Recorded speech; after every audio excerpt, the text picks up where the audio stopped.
A glimpse into the life of Thomas Schmitt, a student at Seton Hall University majoring in psychology, as well as delving into his personal traits, passions, and accomplishments.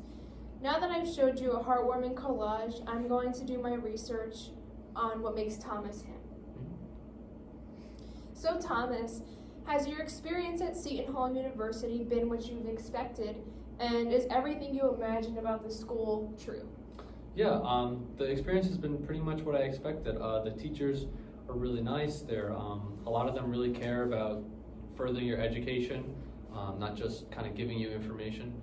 They really care about you doing well, and they want to see you succeed, which I really like about the school, and how personal some of the classes are, where some of the classes, there's only about 10 kids in the class, when I've heard of horror stories of some colleges where there's upwards to like 100, 200 kids in one lecture hall, and you barely speak to the professor. So Right. that's what I really like about Seton Hall. Yeah, I really agree with you on that.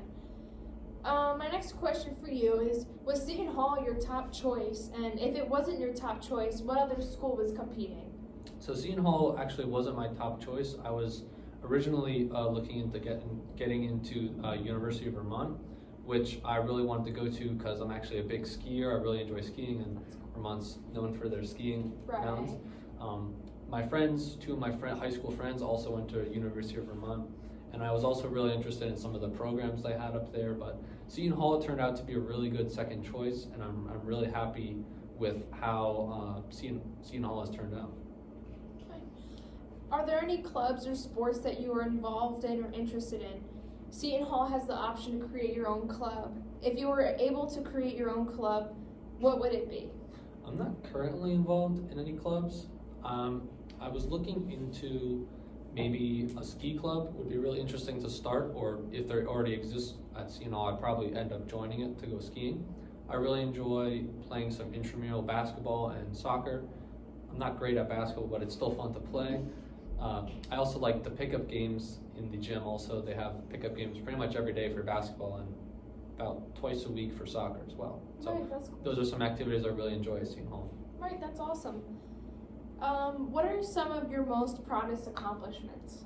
Some of my proudest accomplishments probably are getting accepted to the International Honor Society for Psychology, That's awesome. which I really think is a big accomplishment. You have to have a certain GPA, a certain like recommendation from a professor, and things like that, which I think is a really big accomplishment, and it's definitely going on a resume at least. So I agree with you. That's awesome. I'm proud of you. Why did you choose psychology as your major? So I chose psychology as my major as I was always interested in how people kind of function, both as from a physiological standpoint, so like how the brain physically works, and also why people think certain things, why people think certain ways, like how can people solve the same problem in two different ways, like what's the process for that. So I was always interested in kind of these questions, and I think that's probably what drove me to pursue psychology. And also I think helping people with their daily life and help them learn more about themselves and solve problems is really important too. I think that's really cool too. You have the serial killers, and it's so Right, interesting to see, the study of their brain, and Mhm. So what are your plans after Seton Hall University? Do you plan on attending grad school? Are you going to take a gap year and travel? Do you want to go straight into the workforce? What are you thinking? I'm not exactly sure yet. I'm definitely interested in pursuing graduate school, but I'm not sure if I want to take a gap year yet. I was thinking maybe a gap year in Europe would be really interesting, but that's also obviously pretty costly. And graduate schools also like to see what you've been doing if you take a gap year. So normally if you take a gap year, you're not just going on vacation for a year. Right. You're also studying and kind of furthering your skills. So Right. I haven't really decided what I want to do with that yet, but I'm definitely interested in going to graduate school and possibly a PhD if I'm interested in going into research, which I would probably end up becoming like a professor if I chose that kind of path. That's awesome. You mentioned the most exotic place you've been to is Hawaii and how you want to visit Japan one day. How was your trip to Hawaii, and is there a specific reason why you want to visit Japan? The trip to Hawaii was incredible. There was so much so much of a different environment as compared to New Jersey or anywhere on the Northeast. It's very tropical with the palm trees. The water's like as warm as taking a bath. The tropical breeze, no humidity. It's perfect weather.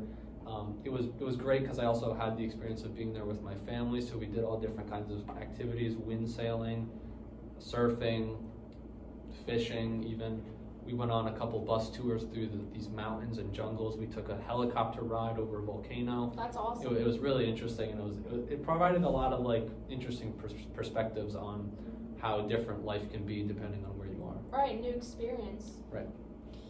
So as we explored a glimpse into Thomas's life, he exhibits a great accomplishments and a great desire to do excellent things.